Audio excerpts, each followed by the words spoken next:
बिस्मिल्लाहिर्रहमानिर्रहीम। अस्सलाम वालेकुम। मैं हूं डॉक्टर मुनव्वर हुसैन और आप देख रहे हैं पाकिस्तान और दुनिया। आज नाजरीन दो इशू हम डिस्कस करेंगे इन डिटेल। एक तो दहशतगर्दी के जो हमले पाकिस्तान के अंदर हो रहे हैं, इनमें तेज़ी देखी जा रही है, इसकी वजूहात क्या हैं, क्या अवामिल कार फरमा हैं, क्या इसको हम रीजनल पॉलिटिक्स और इंटरनेशनल पॉलिटिक्स के साथ इन कर सकते हैं। चूँकि रशिया के अंदर भी हमले हुए, जो उनका कैपिटल है बाहर, सिटी से बाहर उनका एक कंसर्ट हॉल था, जहाँ पे एक कंसर्ट बैंड जो था वो अपना मुजाहरा पेश कर रहा था और उस दौरान दहशतगर्दों ने 5 दहशतगर्दों ने वहाँ पे हमला किया। दाइश ने वो ज़िम्मेदारी कबूल की और दाइश के ठिकाने भी अफ़गानिस्तान में है। पाकिस्तान में अब तक जितने हमले हो चुके हैं, चाहे वो केपीके के अंदर हों, बलूचिस्तान के अंदर हों, शांगला के अंदर हों, या नेवल बेस के ऊपर एक अटैम्प्ट हो, उनकी रिस्पॉन्सिबिलिटी भी मोर लेस टीटीपी कबूल कर रही है और टीटीपी के ठिकाने भी अफ़गानिस्तान के अंदर हैं। और ये दहशतगर्दी के हमले, हमेशा ये बात क्लियर है कि वो बग़ैर किसी वेपन्स की तरसील के और बग़ैर ट्रेनिंग के और बग़ैर सपोर्ट के इस तरह की कार्रवाइयाँ नहीं हो सकती। हॉस्टाइल एजेंसीज़ इस खत्े में क्या चाह रही हैं? क्या वो सी पैक को नाकाम करना चाह रही हैं? क्या वो कनेक्टिविटी नहीं चाह रही? क्या पाकिस्तान को वीक फुटिंग्स पे रखना चाहते हैं ताकि पाकिस्तान हमेशा डिपेंडेंट रहे? क्योंकि दुनिया के अंदर एक तब्दीली हम देख रहे हैं जहाँ पे मल्टीपोलैरिटी एमर्ज कर गई है और अमेरिका का असर व रसूख दुनिया के अंदर कम से कम होता चला जा रहा है। उस सूरत में ख़ुद अमेरिकन पार्टनर्स मुख्तलिफ़ रीजनल एंड इंटरनेशनल ऑर्गेनाइजेशंस को ज्वाइन कर रहे हैं, स्पेशली ब्रिक्स हो गया या एससीओ हो गया, और अपनी लोकल करेंसीज़ के अंदर ट्रेड कर रहे हैं, जिससे बहुत सीरियस चैलेंज पोज हुआ है डॉलर को। तो अमेरिका का जो असर व रसूख है वो भी कम है, और फिर अमेरिका जो पूरी दुनिया के अंदर एक एम्पायर मशहूर थी कि ये idealism, freedom, life, liberty and property के प्रोटेक्शन का चैम्पियन है, वो जंगें करवाते हुए नज़र आ रहा है। चाहे वो यूक्रेन की वॉर हो जहाँ पे मुकम्मल नाकामी नज़र आ रही है अमेरिकन पॉलिसीज़ की, या फिर इसके साथ साथ हम गज़ा इसराइल की वॉर देखें या टेंशन देखें साउथ चाइना वाटर के अंदर। बहरहाल पाकिस्तान के अंदर जो दहशत गर्दी है, इसके हवाले से ISPR की जो स्टेटमेंट है वो काफ़ी सीरियस है। ISPR ने कहा है कि दहशत गर्दी की बुज़दिलाना कार्रवाइयों का मकसद दाखिली सलामती को गैर मुस्तहकम करना है, और इनफैक्ट जब सलामती गैर मुस्तहकम होगी तो फ़ॉरेन डायरेक्ट इन्वेस्टमेंट या जो हम चाह रहे हैं कनेक्टिविटी हो और हम इस माशी बहरान से निकलें, उसमें दिक्कत ज़रूर पेश आएगी।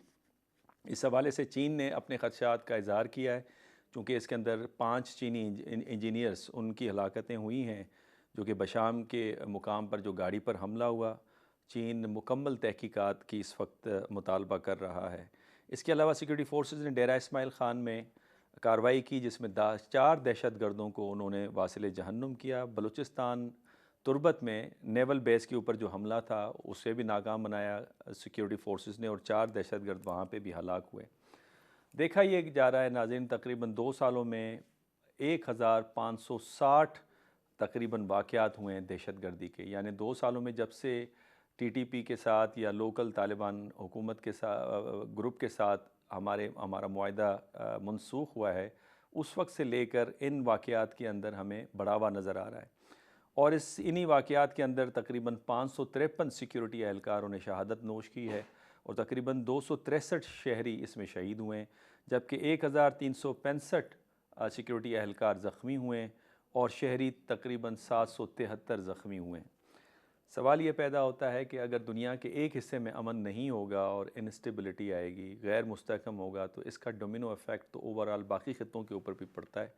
ये सोचना होगा पाकिस्तान की हुकूमत को भी और ख़ित्ते की हुकूमतों को भी, और स्पेशली अफ़गानिस्तान को, क्योंकि अफ़गानिस्तान का एक ही सपोर्टर रहा है और वो है पाकिस्तान। हर मुश्किल वक्त में अफ़गानिस्तान का साथ दिया। इस पे गुफ्तगू करने के लिए हमारे साथ लेफ्टिनेंट जनरल ग़ुलाम मुस्तफ़ा साहब मौजूद है। लेफ्टिनेंट जनरल साहब, पहले तो आपका बहुत शुक्रिया, आपने वक्त दिया। सर, आप ये जो वाक़यात देख रहे हैं दहशत गर्दी के, एक के बाद दूसरा और दूसरे के बाद तीसरा, और फिर एक ही दिन के अंदर 2-2, 3-3 हमले दहशत गर्दी के, इसे आप किस तरह से देखते हैं? इसके अवामिल क्या हो सकते हैं? आपकी अंडरस्टैंडिंग, आपका एक्सपीरियंस क्या कहता है सर? देखिए, चंद एक चीज़ें हैं जो हक़ाइक़ खटल हैं और अगर हम उनसे आँखें चुराना चाहें तो वो अपने नुकसान करेंगे। नंबर 1, अमेरिका इस खित्ते को छोड़ नहीं सकता।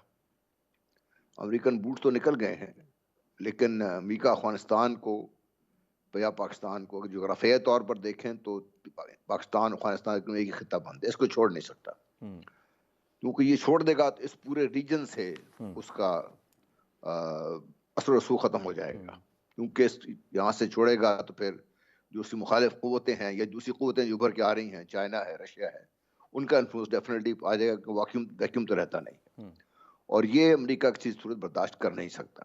हम्म, अमेरिका एक तरफ तो ये बर्दाश्त नहीं कर सकता, दूसरा उसकी जो अहलियत थी जो पहले हुआ करती थी वो शायद इतनी अब नहीं रही, हम्म, क्योंकि दूसरी ताकतें बड़े ज़ोर शोर से उभर के भी आ रही हैं हम्म, और वो नए तरीके से इस खत्ते में दाखिल हुई हैं। हम्म, वो माशी तौर पर इस खत्ते में दाखिल हुई और हम्म, उन्हें माशी तौर पर देखिए अफगानिस्तान में चीन की प्रेजेंस देखिए कितनी बढ़ गई है, ईरान जी, में कितनी बढ़ गई है उसकी जी, प्रेजेंस। एक तो ये बहुत बड़ा मसला जी, है। दूसरा जो बहुत बड़ा मसला ये है कि जो इस खित्ते की जो ताकतें हैं दूसरी, खास तौर पे भारत, उसको जी, सेटबैक तो हुआ था जब अमेरिका अफगानिस्तान से निकला है, लेकिन उसको भी ये पता है कि तारीखी तौर पर पाकिस्तान के खिलाफ अफगानिस्तान की सरजमीन अगर इसने इस्तेमाल की है तो भारत ने की है। आज से नहीं, पाकिस्तान के बनने के फौरन बाद से अमल शुरू हो गया था। आपको याद जी, होगा बिल्कुल, 50 की दिहाई में, 60 की दिहाई में बाकायदा पाकिस्तान में हमले हुए उस वक्त। जी, और जो भारत का असर रसूख है ये हमारे मतलब बहुत बहुत पहले से है, अफगानिस्तान में तैयार इस खत्ते में रही है उसकी। तो भारत ये नहीं चाहता कि पाकिस्तान किसी तरीके से स्टेबल हो जाए, वो हम्म, पाकिस्तान को स्टेबल देखना चाहता नहीं है। हम्म, इस सिलसिले में भारत की और अमेरिका की एक सोच एक है। हम्म, और इसराइल आपको पता है कि हमारे साहिलों से बहुत ज़्यादा दूर नहीं है। हम्म, अ, मेरी बात आप समझ रहे जी, हैं, उससे जी, ज़्यादा बिल्कुल सही आपका फरमाया जी, हमारी साहिलों से ज़्यादा दूर नहीं है। अब हम्म, देखिए, जब पाकिस्तान, ईरान और अफगानिस्तान, आप सिर्फ एक दफ़ा ये ज़हन में लाइए कि स्टेबल है मुल्क, हम्म, आपस में तजारत भी हो रही है, मामला बढ़ रहे हैं आगे। तो आप ये देखिए कि जो इम्पैक्ट होगा इस रीजन में और इसका जो इंटरनेशनल इम्पैक्ट होगा, कि जो मगरबी ताकतों की जो इकोनॉमिक पावर थी, हम्म, जो मेन स्ट्रेंथ उनकी इकोनॉमिक पावर थी, वो खत्म हो जाएगी। हम्म, जब वो खत्म हो जाएगी तो उनका रसूख भी खत्म हो जाएगा। हम्म, तो इसको तो उन्होंने डिस्टेबलाइज रखना ही रखना है इस खत्ते को। इसमें अफगानिस्तान बदकिस्मत है, वो बात समझ नहीं रहा है। हम्म, ईरान किसी हद तक इस बात को समझता है, लेकिन ईरान की अपनी मजबूरियां हैं। हम्म, और पाकिस्तान का मसला ये है कि हम बदकिस्मती से एक तो माली तौर पर हमारी जो इकोनॉमिक्स है बहुत बहुत कमज़ोर हैं, जो पोजीशन है वो आप सब जानते हैं। जी, फिर हमें इकोनॉमिक पावर है। तो ये सारी चीज़ें पाकिस्तान के लिए एक मसला बन के रह गई हैं, जिनको हमारी स्ट्रेंथ होना चाहिए था। हम्म, तो अब हालात ये है कि जो आप जिन का आपने इशारा किया, चाइनीज़ पे अटैक किया, 2 दफ़ा इसी जगह पे अटैक हुआ ये और बड़ी हम्म, सीरियस कैजुअल्टीज़ हुई हैं ये। इससे पहले ग्वादर पे, तुर्बत पे अटैक हुए। इस खित्ते को यहाँ पे क्यों बार-बार भी कॉन्सन्ट्रेट कर रहे हैं? यही वजह है कि अगर ये ग्वादर को या जो सी पैक है, इस सारे जो बेल्ट रोड इनिशिएटिव से सी पैक कमज़ोर पड़ जाए या सी पैक उतना इफेक्टिव ना हो, तो ये जो बेल्ट एंड रोड इनिशिएटिव है as a whole, initiative as a whole, hmm, वो बहुत कमज़ोर पड़ जाएगा। हम्म, तो ये इनकी कोशिशें हैं। हम्म, अब इसमें उनको नाकाम बनाना है, पूरे पाकिस्तान ने मिलकर, हम्म, तुम्हारी ताकतों, हमारी जो फोर्सेस हैं उनके साथ मिलके। हम्म, लेकिन इसके लिए और भी बहुत से अवामिल हैं जो है आपको करने पड़ेंगे।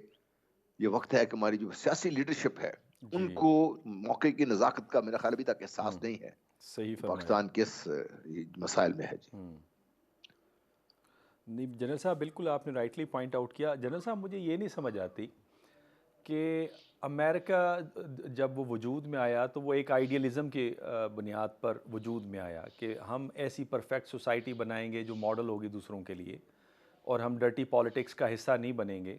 हम ह्यूमन राइट्स को, फ्रीडम को, लिबर्टी को, डेमोक्रेसी को दुनिया के अंदर प्रमोट करेंगे। और तारीख़ी तौर पे अमेरिका की खारजा पॉलिसी में ये एक अहम हदफ भी है, तीसरा अहम हदफ है सिक्योरिटी और इकनॉमिक प्रॉस्पेरिटी के बाद। लेकिन उसके बावजूद अमेरिका ये तो प्रिडिक्ट करता है कि पाकिस्तान में दहशत गर्दी बढ़ेगी, रूस के अंदर दहशत गर्दी का हमला होगा, मास्को के अंदर फ़लाँ जगह पे जंग छिड़ेगी। वो ये प्रिडिक्ट नहीं करता कि फ़लाना मुल्क इकनॉमिकली राइज़ करेगा, वहाँ पे एक अच्छी बात होगी, वहाँ पे एक कोहेसिवनेस पैदा होगी। ये प्रिडिक्शंस नहीं आती। हमेशा इस किस्म की प्रिडिक्शंस क्यों वाशिंगटन से आती हैं, और फिर वो कहते हैं ना सेल्फ फुलफिलिंग प्रोफेसी, उसके पीछे फिर वो लग जाते हैं और फिर वो होना शुरू हो जाती हैं चीज़ें। इसे आप कैसे देखते हैं? देखिए, अमेरिकन की एक साइकोलॉजिकली एक इश्यूज भी है उनके लिए, क्योंकि वो इन सब अचीव उन्होंने जिस तरीके से अमेरिका को फतेह कह लीजिए किया, जिस पे कब्जा किया, जिस तरीके से वहां पे अपने आप को उन्होंने बसाया, और आज अमेरिका जहाँ से है, जो ओरिजिनल अमेरिकन थे उनकी क्या हालत हुई, जी, रेड वो इंडियंस तारीख की। का हिस्सा है, और वो उनके साइकी का बहुत बड़ा एक हिस्सा है इसमें। जी। वो जो क्वाय जो काउबॉय है ना, एक जी, जिंगोइज्म उनके टेक्सास का। जी। जहन में एक बहुत बड़े, उनको इस वजह कि हमारी ताकत, हम ही वो लोग हैं जो पूरी दुनिया को सीधे रास्ते पे डाल सकते हैं, हम्म। और हमारी बात ही मानेंगे तो लोग सीधे रास्ते पे चलेंगे। जी। एक सवाए यमनी के जी। और जापान के, जो अमेरिका की अपनी ऐसा जरूरत भी थी और उन लोगों की अपनी खुद कैपेबिलिटी भी थी, हम्म। अमेरिका ने जहां जहां भी कब्जा किया है उस कोई मुल्क तरक्की नहीं कर सका। जब बिल्कुल। अमेरिका निकला है तब तरक्की हुई है, वहां पे हुई है। हम्म। अब हम्म। वियतनाम की तरक्की हुई है, जो इतनी तबाही हुई, हम्म। आप 60 की दहाई में देख लीजिए, जिस तरीके हम्म। से कम्बोडिया, हम्म। लाओस, वियतनाम का जो हाल हुआ था, हम्म। उसके बाद से अभी रीजन उभर के आया ऊपर। हम्म। चीन के साथ क्या करता रहा अमेरिका, वो हम्म। निकला है तो चीन ने आगे से बढ़ना शुरू कर दिया आगे से। जी। तो ये तो हकायक हैं ऐसे, कि जी। अमेरिका की जो पॉलिसीज हैं वो अग्रेसिव हम्म। और इस हद तक हैं कि उनकी मर्जी के मुताबिक काम होगा तो काम ठीक है, वरना नहीं चलेगा काम। हम्म। हम्म। और वो खुद अभी तो खुद बार बार तस्लीम करते हैं, उनके खुद अपने राइटर्स भी हैं, उनके जो थिंकर्स भी हैं, वो भी बात कहते हैं कि रिजीम चेंज भी हम करते हैं, हम मुल्कों में जो इक़्तिसादियात है उसको भी तबाह करते हैं। हम्म। अब मतलब लेटेस्ट आप देख लीजिए, मलेशिया के साथ करने की कोशिश की उन्होंने, जॉर्ज सोरोस यहाँ पे आके बैठा रहा, जी। और जब मलेशिया की हालत इतनी खराब हो गई थी, तो ये तो शुक्र है कि भाई उस वक्त मलेशिया में लोग भी मौजूद थे, बड़े बड़े सोचने वाले मौजूद थे, इनकार कर दिया, और उन्होंने मलेशियन से रिक्वेस्ट की, और महातीर मोहम्मद ने मलेशिया ने 32 अरब डॉलर एक हफ्ते में दे दिया, तो बच गया मलेशिया। हम्म। वो तो मतलब इस सिलसिले में तो अमेरिका की ये तारीख भी है, तस्लीम भी करते हैं, करते भी रहेंगे। हम्म। हम्म। तो उनके लेक्चर्स एक तरफ रख लीजिए आप, उनके उनके जो एक्शन है ना, वो ज्यादा हम्म। अब अपने खत्ते में देखना क्या कर रहा है वो मगरबी, जो अपना साउथ अफ्रीका में देख ली क्या कर रहा है, सारा कुछ क्या हो रहा है इसके साथ। बड़ा बड़ा क्रूड रियलिस्ट पॉलिसीज़ लेते हैं। ऐसे मिडिल ईस्ट में भी जी। हम देखते हैं कि बड़ा डिफेंसिव अंदाज से आते हैं। वो जो उनकी ट्विन पिलर स्ट्रेटजी टूटने के बाद जब ईरान में रेवोल्यूशन आया, लेकिन वो जो डिफेंसिव रियलिज़म थी वो ऑफेंसिव रियलिज़म में फिर तब्दील होते हुए देखा हमने, जब उन्हीं अड्डों को उन्होंने इराक़ पे हमले के लिए, सीरिया, लिबिया, अफ़गानिस्तान में इस्तेमाल होते हुए नज़र आया। जनरल साहब, ये फरमाइएगा मुख्तसरन कि चूँकि आपका तजर्बा है पाकिस्तान आर्म फोर्सेस के अंदर भी, आर्म फोर्सेस के अंदर ऐसी सलाहियत है कि इन दहशत गर्दी के साथ मुकम्मल तौर पे निपटे, यानी एक लंबी वॉर हम लड़े हैं, हमारा तजर्बा भी है और कामयाबियां भी हमने बहुत समेटी हैं, तो ये हम इस कॉन्फिडेंट हमें होना चाहिए कि हमारी आर्म फोर्सेस इसके अंदर मज़ीद कामयाबी हासिल करेंगी और इसकी मुकम्मल तौर पे इसकी सरगोपी होगी।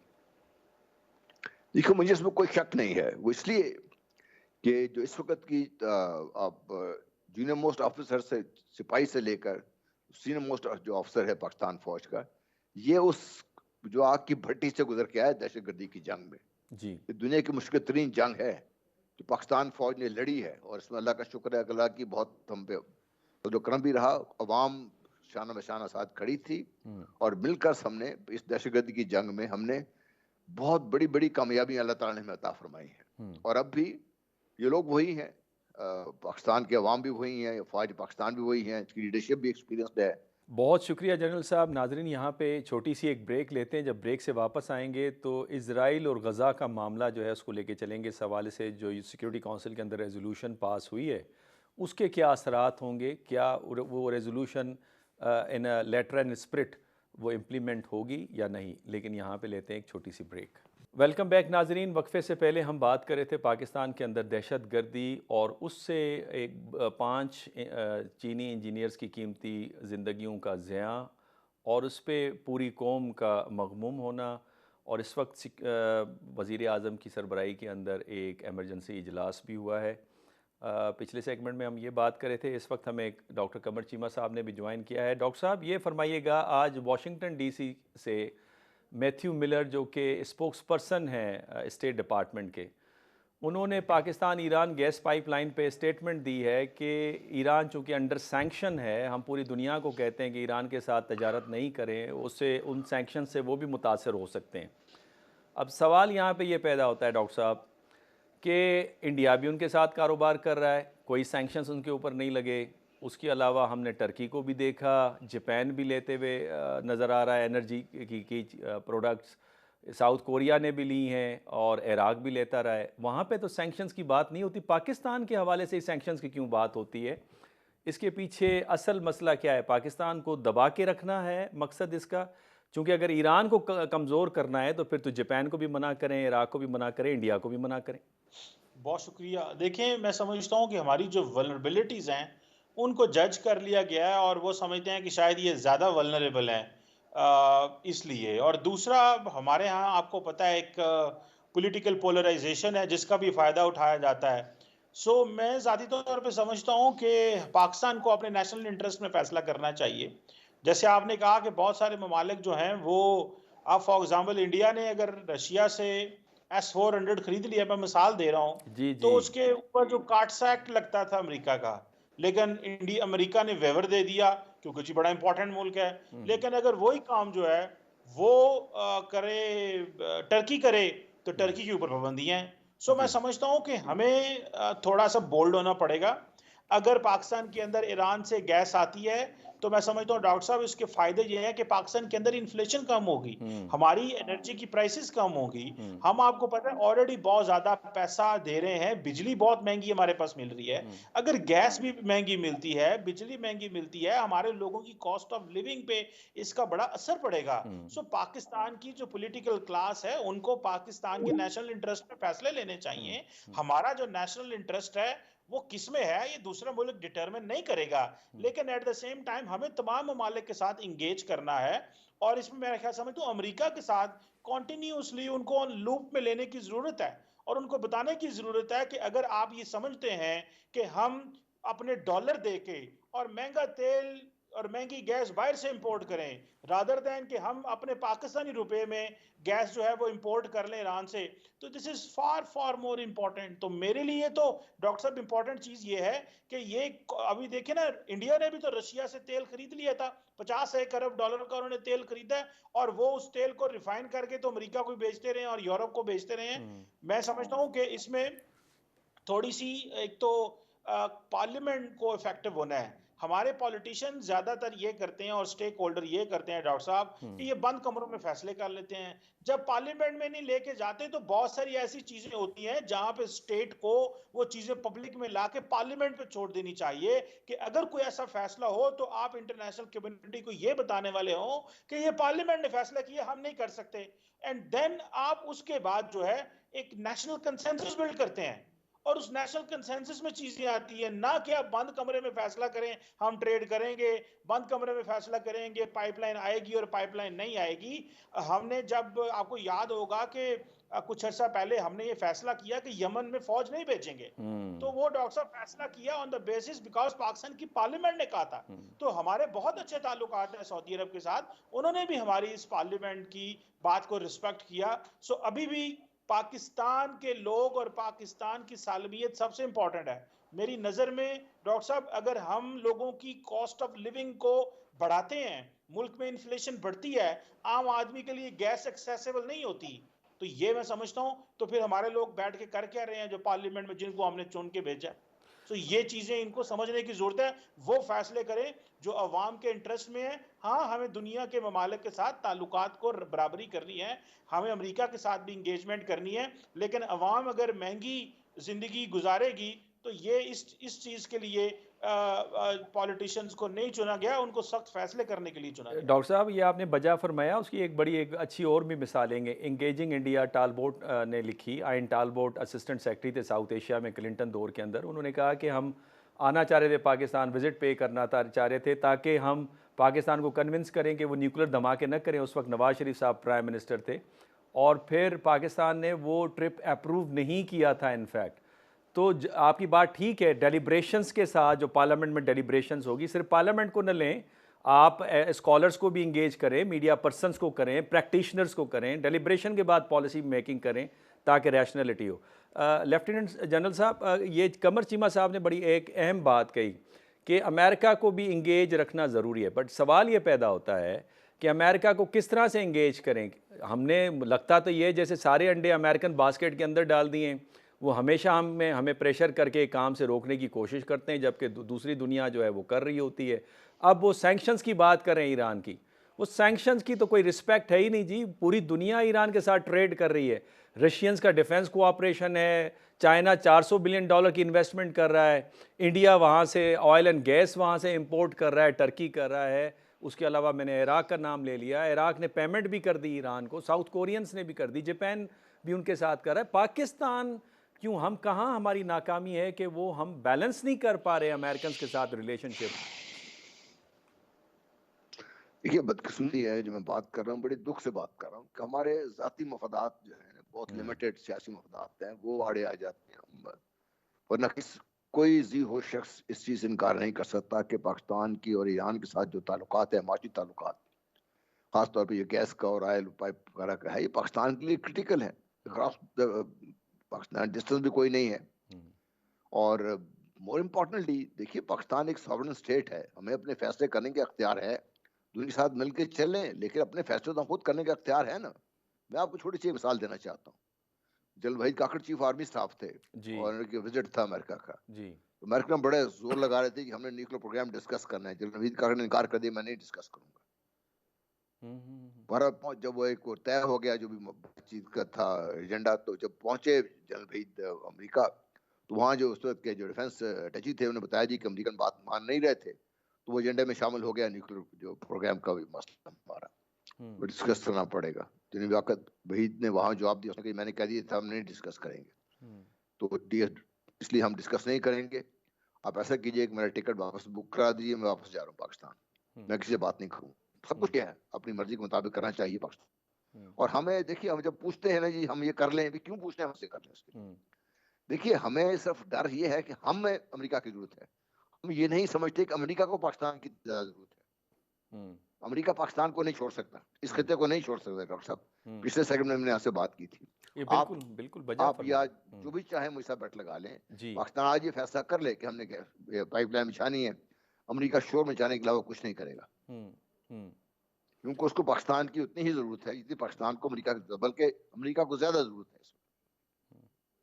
इसलिए पाकिस्तान के जो हमारे सियासी अशराफिया है ना, जिस तरह भी चीमा साहब भी फरमा रहे थे, मैं टोटली एग्री करता हूँ कि हमें खुल के अपने मसाइल सामने बैठ के बात करके एक फैसला करना चाहिए, उस फैसले पे अमल करना चाहिए। आप देखेंगे अवाम आपके साथ खड़े होंगे, जो पाकिस्तान की बेहतरी के लिए फैसले करेंगे अवाम के साथ खड़े होंगे।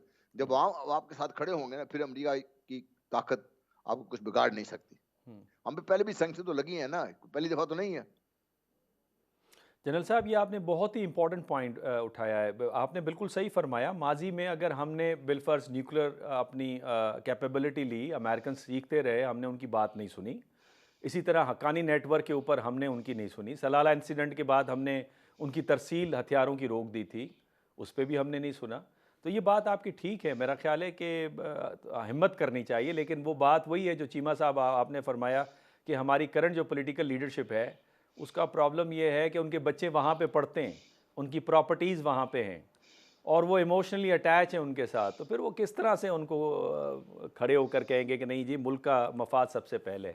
यहाँ पे नाजरीन एक छोटा सा वक्फ़ा लेते हैं, जब वक्फ़े से वापस आएंगे तो गज़ा की सूरत हाल के ऊपर बात करेंगे। वेलकम बैक नाजरीन। वक्फ़े से पहले हम बात कर रहे थे जो गैस पाइपलाइन पाकिस्तान और ईरान के दरमियान में है, जिसकी शुरुआत 90s के मिड में शुरू हुई थी और फिर 2009 में जरदारी साहब ने उसकी बुनियाद रखी और फिर 2013 में इसको तब्दील करने की कोशिश की गई और फिर 2019 में एक बार फिर मुआहदे को तब्दील करने की कोशिश की गई। अब अमेरिका का जो बयान है वो तशवीशनाक है। बहरहाल इस सेगमेंट में हम बात करेंगे गज़ा की सूरत हाल के ऊपर। तकरीबन 6 माह होने को आए, 172 दिन हो गए और गज़ा के अंदर जो बर्बरियत है इसराइल की वो जारी व सारी है। पूरी दुनिया के जो इदारे हैं जिनको हम यूनाइटेड नेशन कहते हैं, वहाँ पे एक करारदार सिक्योरिटी काउंसिल में अल्लाह अल्लाह करके पास हुई, जो कि बाइंडिंग रेजोल्यूशन होती है, जिसके तहत जंग बंदी का कहा गया है। पूरी दुनिया ने उसका खैर मकदम किया है और इस हवाले से जो अक़वाम मुत्तहदा है उसने एक इंकशाफ किया है कि अब तक इसराइल ने जितना बारूद इस्तेमाल किया है वो 2 एटम बम के बराबर है। 2 एटम बम के बराबर बारूद इसराइल इस्तेमाल कर चुका है बेगुनाह फ़लस्तीनी शहरियों के ऊपर। इस्माइल हानिया ये कहते हैं कि इज़राइल की जारहियत मुकम्मल तौर पे नाकाम हो गई है, और मैं इसकी तायद करता हूँ बिकॉज़ इज़राइल की जो पॉलिसी है डिफेंस की, उनके पहले वज़ीर आज़म बेन गोरियन ने बनाई थी, और उसके 3 बेसिक प्रिंसिपल्स थे। पहला प्रिंसिपल ये था कि हमेशा जंग इज़राइल से बाहर लड़ी जाएगी, लेकिन ये जंग इज़राइल के अंदर लड़ी गई। दूसरा ये कि जंग को फ़ौरन ख़त्म कर दिया जाएगा, अहदाफ को हासिल कर लिया जाएगा। जितनी भी जंगें हुई हैं वो 6 दिन के लिए या 10 दिन के लिए या 12 दिन के लिए हुई है, लेकिन ये जंग तकरीबन 6 माह तवील चली है। तीसरा जो स्ट्रेटजिक अहदाफ थे इज़राइल के कि हम हमास को मुकम्मल तौर पे ख़त्म कर देंगे, उसमें भी वो मुकम्मल तौर पे नाकाम नज़र आते हैं। अब अफ़सोसनाक अमर ये है कि गज़ा में जो ग़िज़ाई इमदाद दी जा रही है, जो फ़ज़ाई तरीके से उनके ऊपर गिराई जाती है, उसको हासिल करने के लिए भी 18 फ़लस्तीनियों ने अपनी जानें हाथ से गंवा दी हैं। यानी अब पूरी दुनिया ये तमाशा देख रही है, और उन तक अगर इमदादी ग़िज़ा पहुँच भी रही है तो वो इस तरीके से जहाँ उनको उनको अपनी जानों का नजराना देना पड़ रहा है। रफ़ा पर हमले की बात अगर आती है तो जहाँ पे फ़लस्तीनियों ने इस वक्त पनाह ली हुई है, नॉर्थ गज़ा के लोगों ने, सेंट्रल गज़ा के लोगों ने, वहाँ पे भी इज़राइल बज़िद है कि यहाँ पे मैं ऑपरेशन करूँगा, जबकि अमेरिका कहता है ये रेड लाइन है, यहाँ पे ऑपरेशन हम नहीं करने देंगे, लेकिन हम इज़राइल के साथ खड़े हैं। अब अमेरिका ने एक और तंबीह भी जारी की है कि अगर रफ़ा के अंदर इज़राइल ऑपरेशन करता है इज़राइल से इसकी अपनी सिक्योरिटी मुतज़लज़िल हो जाएगी, ख़तरे में पड़ जाती है। बहरहाल सलामती कौंसिल की जो करारदाद है इसको दुनिया ने वेलकम किया है, अरब वर्ल्ड ने वेलकम किया है। अब हम चाहते ये हैं कि ये अपने लेटर एंड स्पिरिट के साथ इसकी इम्प्लीमेंटेशन होनी चाहिए। डॉक्टर कमर चीमा साहब, दुनिया के लिए अमन इंतहाई ज़रूरी है, इसी वजह से अक़वाम मुत्तहदा, इंटरनेशनल लॉ, ह्यूमैनिटेरियन लॉज वजूद में आए। 6 माह हो गए, अब तक रेजोल्यूशन पास हुई है, जो कि सही डायरेक्शन में एक स्टेप है। देर आए दुरुस्त आए, लेकिन ये देर हुई क्यों? एक तो इंटरनेशनल सिस्टम बड़ा बुरी तरह एक्सपोज हुआ है इस पे। यूएन सिक्योरिटी काउंसिल एक्सपोज हुई, दुनिया में जो पोलराइजेशन है वो एक पता चला कि कितनी ज़्यादा है, और हमें ये पता चला कि जो वेस्टर्न ममालिक है वो किस हद तक चले जाते हैं एट टाइम्स, कि जब वो इंटरनेशनल लॉ जिसको वो प्रोटेक्ट करने की बात करते हैं, और वो खुद ही देख रहे होते हैं कि इंटरनेशनल लॉ की वायलेशन हो रही है, और वो कुछ नहीं कर पाते। डॉक्टर साहब, 32,000 लोगों की शहादतें, 32,000 people have been killed in just 5 months, और इंटरनेशनल कम्युनिटी के जैसे कहते हैं ना कान पे जूं नहीं रेंगी। इससे मुराद क्या है? इससे मुराद आपने देखा कि इंटरनेशनल लॉ को जिस तरह वायलेट किया जा रहा है। मैं समझता हूँ कि अमेरिका हो, बरतानिया हो, या बाकी जो यूरोपियन ममालिक हों, इनको सीरियसली ये देखने की ज़रूरत है कि अगर इसी तरह मुस्लिम टेरिटरीज के अंदर इस तरह ये एक्टिविटीज होती हैं, तो जब उसके रिएक्शन में अगर फिर ग्रुप्स बनते हैं, जब लोगों को ममालिक को हकूक नहीं दिए जाते, जब वो ग्रुप्स बनते हैं और वो ग्रुप्स फिर आर्म्ड बनते हैं, फिर आप उन्हें दहशतगर्द कहते हैं, और उनको इस तरह जो है वो कर दिया जाता है कि ये अब अगर बंदूक उठाएगा तो ये दहशतगर्द है। लेकिन जब आप उसको पॉलिटिकल राइट डिनाई करते हैं, मैं आज देख रहा था डॉक्टर जयशंकर कह रहे हैं कि इस बात में कोई झूठ नहीं है, और ये सच है कि इजराइल को जो उनका राइट है for as a state deny किया गया है, उनको वो राइट नहीं मिला। डॉक्टर साहब, क्वेश्चन ये है कि जब ये सारी दुनिया कह रही है उनको राइट नहीं मिला, जब सारी दुनिया ये कह रही है कि हम जो है वो नहीं कर सके जो फलस्तीन के लिए करना था, तो मैं समझता हूँ कि फिर ये अदारे, इंस्टीट्यूशन, ये सारा कुछ क्या कर रहे हैं। और ये जो बरतानिया हो, अमेरिका हो, जिस तरह एक लेजी एटीट्यूड दिखाया गया है, कश्मीर में भी आपको पता है जिस तरह चीजें की गई हैं। सो जाती तौर पे मेरी नजर में एक बहस होनी चाहिए इंटरनेशनल फोरम के ऊपर, और वो फोरम यूएन का हो सकता है, वो ओआईसी का हो सकता है, कि इंटरनेशनल लॉ का क्या स्टेटस है। अभी फॉर एग्जांपल बेशक यूएन सिक्योरिटी काउंसिल ने रेजोल्यूशन पास कर दिया है, लेकिन अगर डॉक्टर साहब मुझे ये बताएं, अगर इवन देन इजराइल लगा रहता है तो क्या कर लेगी इंटरनेशनल? क्या ये कोई यूज ऑफ फोर्स करेंगे? क्या सिक्योरिटी काउंसिल जो है वो फोर्स का इस्तेमाल करेगी इसराइल के खिलाफ? मैं नहीं समझता कि शायद वो फोर्स का इस्तेमाल करेंगे। सो ये एक लंबी चौड़ी डिस्कशन है। आप बताएं डॉक्टर साहब, इसके ऊपर आपकी इसमें क्या राय है कि अगर फॉर एग्जांपल इनडिस्क्रिमिनेट बॉम्बिंग की। आपने कहा कि 2 जो न्यूक्लियर बॉम्ब हैं, उसका जो है वो वेपन जो है वो इस्तेमाल किया गया, उतना जो है वो इस्तेमाल किया गया। आपको क्या लगता है कि इंटरनेशनल अदारे, बैनुल-अक़वामी ताकतें जितनी एक्सपोज़ हुई हैं, जनरल पब्लिक के दिमागों में क्या व्यू होगा, क्या विज़न होगा इंटरनेशनल सिस्टम का, जो कि पिछले 5 माह में बिल्कुल खुल के एक्सपोज़ हो गया?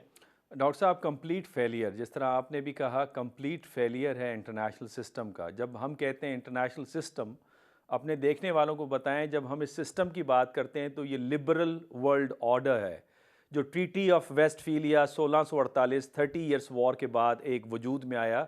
और फिर ये तरक्की पाते पाते जब अमेरिका पावर में आ गया 19वीं 20वीं सदी के अंदर, तो इसमें एक तक़वियत आई, इसके अंदर एक नई जहत आई। अब इस सारे सिनारियो के अंदर मैं इसके 4 बड़े इम्प्लीकेशंस देखता हूँ। पहला इम्प्लीकेशन ये है कि अमेरिका का जो तासुर है दुनिया में, champion of democracy, champion of human rights, champion of liberty, an exceptional society, a model for others to follow, वो सारा कंप्रोमाइज़ हो गया है। लोगों के सामने एक्सपोज हो गई है अमरीकी हुकूमत, बल्कि दुनिया के लोगों के सामने नहीं, अपने लोगों के सामने जिस तरह के प्रोटेस्ट वहाँ पे चल रहे हैं। दूसरा ये कि जो अमेरिका का सर रसूख दुनिया के अंदर था, स्पेशली मिडल ईस्ट के अंदर, जिसका इज़हार आपने भी किया, उसकी सीरियस कैजुअलिटी हुई है। और मैं समझता हूँ कि ये जो वॉर है, अमेरिकन इन्फ्लुएंस की ये आखिरी वॉर है इस खित्ते के अंदर। यही वजह है कि पाकिस्तान आखिरी पोस्ट उनकी बची हुई है, और पाकिस्तान भी इसलिए कि कमज़ोर फुटिंग के ऊपर है इकनॉमिकली। और जिस तरह की गैस पाइपलाइन पे बयानात दे रहे हैं, आखिरकार अवाम के प्रेशर पर हुकूमत और यहाँ की जो एलीट है वो सोचने पर मजबूर हो जाएगी, अल्टरनेटिव ऑप्शन सोचेगी कि हम दूसरे ग्रेट पावर्स की तरफ ज़्यादा झुकाव करें। तीसरा ये कि आप देखें एंटी अमेरिकनिज़म, यानी 9/11 के बाद ये सवाल अमेरिका में बड़ा इसके ऊपर डिबेट हुआ कि अमेरिका के ख़िलाफ़ फीलिंग्स क्यों हैं, जिसका इज़हार आपको याद होगा जनरल परवेज़ मुशर्रफ कहता था कि जी ब्रीडिंग ग्राउंड्स तो आप खुद पैदा करते हैं। जब गुर्बत होगी, जब वहाँ पे नाख्वानदगी होगी, जब वहाँ पे अनएम्प्लॉयमेंट होगी, जब आप काइनेटिक पावर फोर्स इस्तेमाल करेंगे, वो जो टॉइन भी कहता था कि Muslims best respond to power, जिस थीसिस के ऊपर सैमुअल पी हंटिंगटन ने पूरा क्लैश ऑफ सिविलाइजेशन बना के दे दिया, तो इसके नतीजे में एंटी अमेरिकन फीलिंग्स जो हैं वो बढ़ रही हैं बड़ी तेज़ी के साथ। जितने सर्वेज आ रहे हैं उसमें ये बिल्कुल क्लियर है। चौथा ये कि इन्होंने खुद स्पेस प्रोवाइड कर दिया है अल्टरनेटिव स्ट्रक्चर का।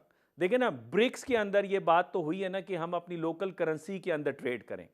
डॉलर को जितना एज अ वेपन इन्होंने इस्तेमाल किया है, और अपनी जो डिफेंसिव जो इनकी स्ट्रैटेजी थी मिडिल ईस्ट के अंदर, ईरान के इनकलाब के बाद जब ये ट्विन पिलर स्ट्रैटेजी इनकी टूट गई और इन्होंने वहाँ पे मिडिल ईस्ट के अंदर अपनी बेसिस का क़याम किया, तो वो डिफेंसिव नेचर का था कि अपने इत्तेहादियों का तहफ़्फ़ुज़ किया जाए, अपने वाइटल इंटरेस्ट का तहफ़्फ़ुज़ किया जाए। वो देखें आप, वो ऑफेंसिव स्ट्रैटेजी में तब्दील हुआ। उसी से कभी इराक़ पे हमला हो रहा है, कभी लेबनान पे हमला हो रहा है, कभी सीरिया पे हो रहा है, कभी लिबिया के ऊपर हो रहा है, कभी रिजीम चेंज की बातें कर रहे हैं, और फिर जाते जाते बगराम बेस के ऊपर इतना बड़ा वेपन का ज़ख़ीरा छोड़ गए जो अब हमारे लिए दर्द सर बना हुआ है। हम उनके सो कॉल्ड अलाय रहे हैं वॉर ऑन टेरर के अंदर। तो कहने का मकसद ये कि इससे अमेरिकन्स ने अपने मफादात की कैजुअलिटी की है। देखें, क्या इससे एक आम अमेरिकन सिक्योर है दुनिया के अंदर, स्पेशली मिडल ईस्ट के अंदर? क्या उनके इकोनॉमिक प्रॉस्पेरिटी के अहदाफ उनको हासिल होंगे?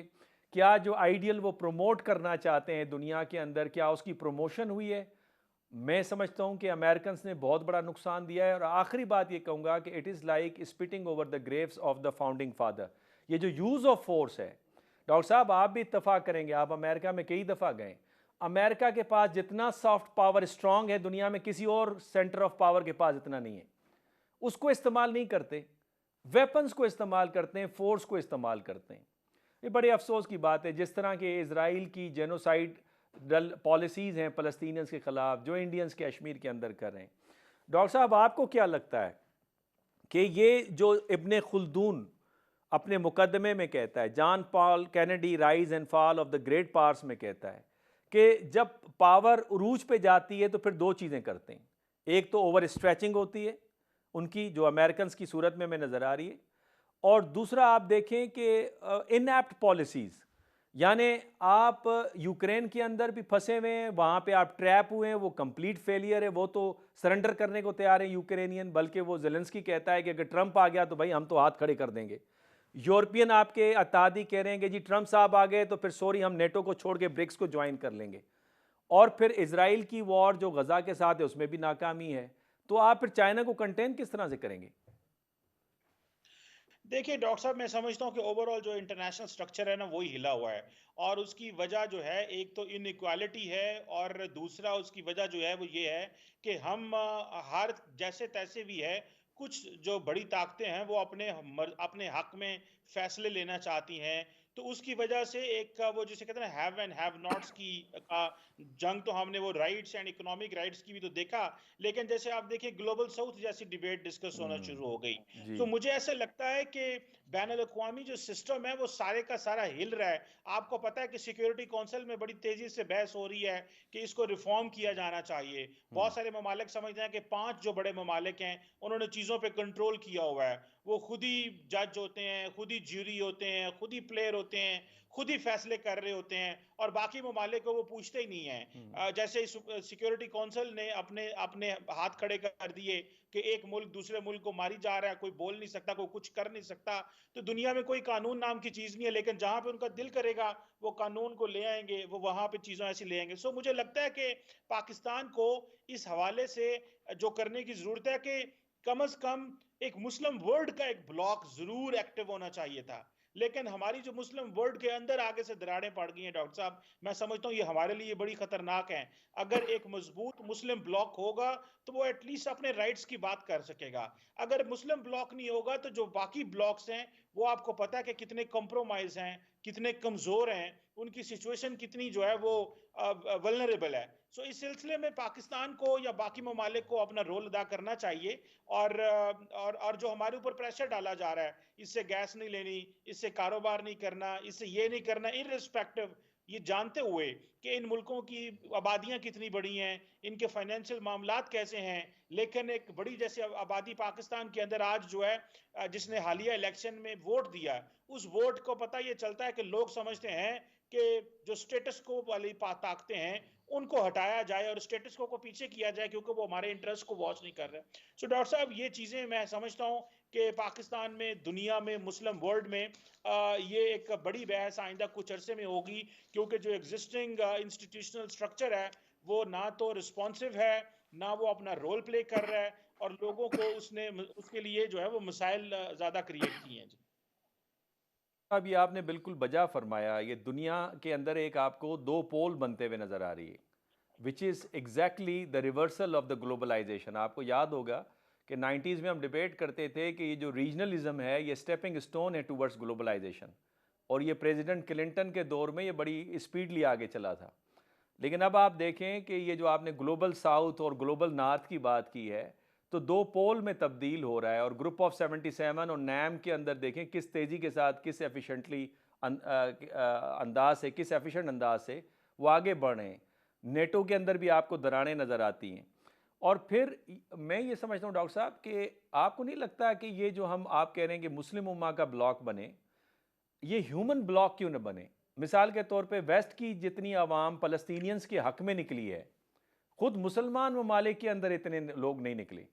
फिर साउथ अफ्रीका ICJ के अंदर गया है, कोई मुस्लिम मुल्क नहीं गया। बाद में लेटर ऑन काफ़ी देर के बाद उन्होंने ज्वाइन करना शुरू किया है, जब सबसे पहले मलाइशिया ने उसे ज्वाइन किया, टर्की ने, फिर बाकी उसके पीछे खड़ा होना शुरू हो गए।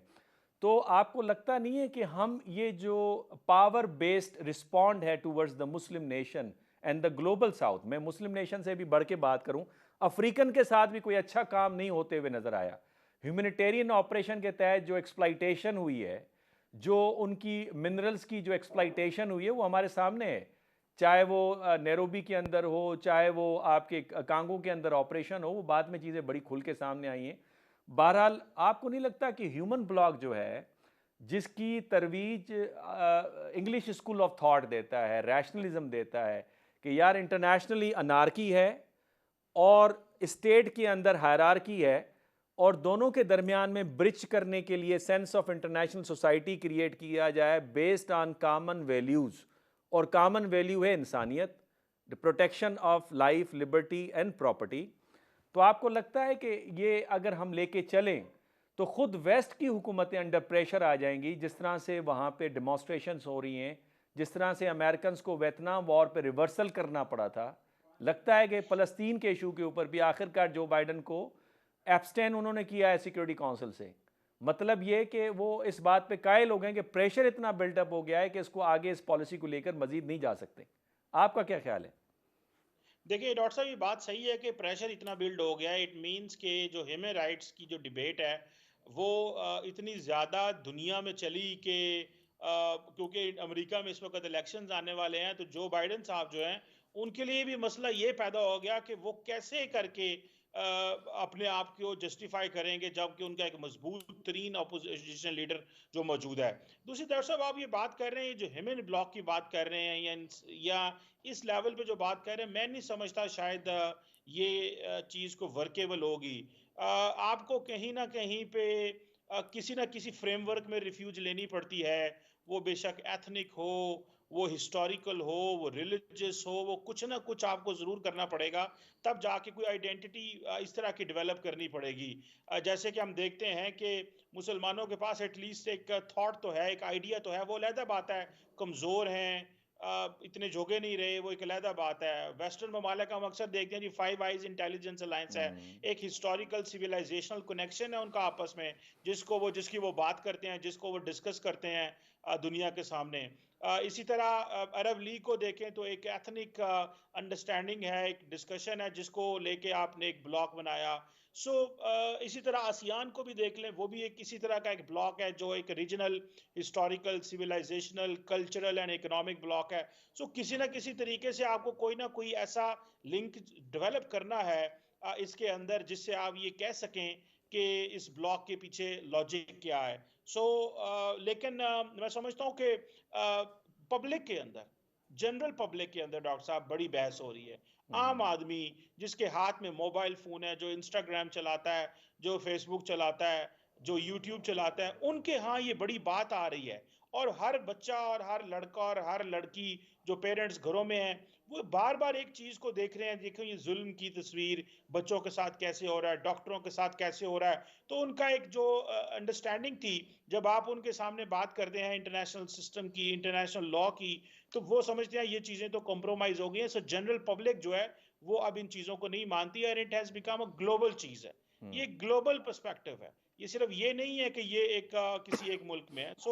आई बिलीव पर्सनली कि इसमें बड़ी ताकतों को, बड़े मुस्लिम ममालिक को आज भी एक रोल प्ले करने की ज़रूरत है, एक इफ़ेक्टिव रोल प्ले करने की ज़रूरत है। और वो तभी कर सकते हैं अगर वो थोड़े से अपने कंफर्ट ज़ोन से बाहर निकलेंगे, अगर वो अपने हिस्टोरिकल जो बायसेस हैं उससे बाहर निकलेंगे।